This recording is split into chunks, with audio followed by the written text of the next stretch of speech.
Dadalo na si dating Pangulong Rodrigo Duterte sa pagdinig ng House Quad Committee tungkol sa war on drugs na kanyang administrasyon at itan bukas.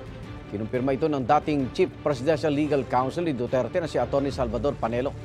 Ayon kay Panelo, nagpasya ang dating Pangulo na humarap na sa hearing dahil tila hinahamon daw siya ng ilang kongresista.